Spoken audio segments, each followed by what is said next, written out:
Mga kapuso, fossil naman po ito ngayon. Lock din po ang problema to, pero malaki po ang pagkakaiba nila sa paraan na gagawin. Ito po kasi, ito po yung dati niya. Dito sa fossil, ito. Dito po. Dati niya po yan dyan. Kaso nyo po, ito kasi naka-stand naman siya, nakatayo yung pinaka ano niya, kuntil niya, kung tawagin namin. Kasi yung sa Seiko po dito, ito po dito kasi meron siyang butas dito. Kasi yung lock niya nasa gilid. Hindi po hinihila lang. Na pinipindot po sa gilid na ganyan. Yan. Ito po ngayon ang problema niya. Naputol naman po yung kuntil niya dito. Fossil po ito. Kaya sabi niya baka pwede fossil din ang ilagay. Ito po. Ito. Fossil. Kasi parang original siya. Ang fossil niyang original na makina, yun din yung bracelet niya.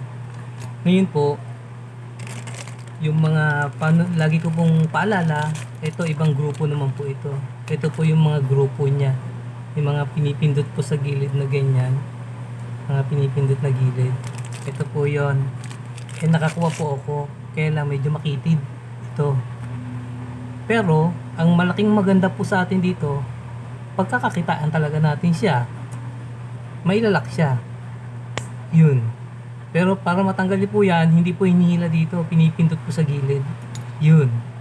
Pag tumalsik na pong ganyan, okay na po. Kaya nilagyan ko ng baterya, lagi natin gawin, kailangan hanapan natin ng paraan para kumita po. Ito po ito na po yan. Dati po kasi to Invicta ito.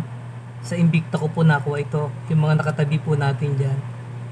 Pero para ma-maintain po natin yung fossil niya, yung lock po ng Invicta ang kinuha natin. Medyo makitid po ng konti. Ayan.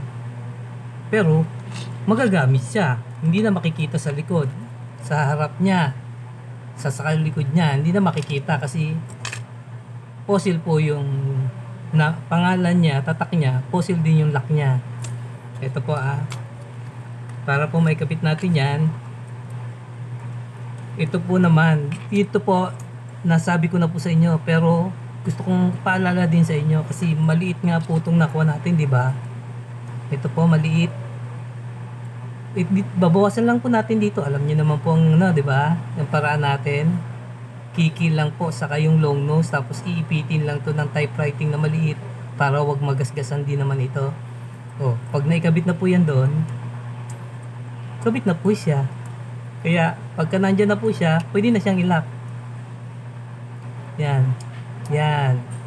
Pag nailock na pong ganyan, nandoon na siya. Fossil to, fossil din yun. So matuwa-tuwa may-ari kasi nagawa natin ng paraan na naman.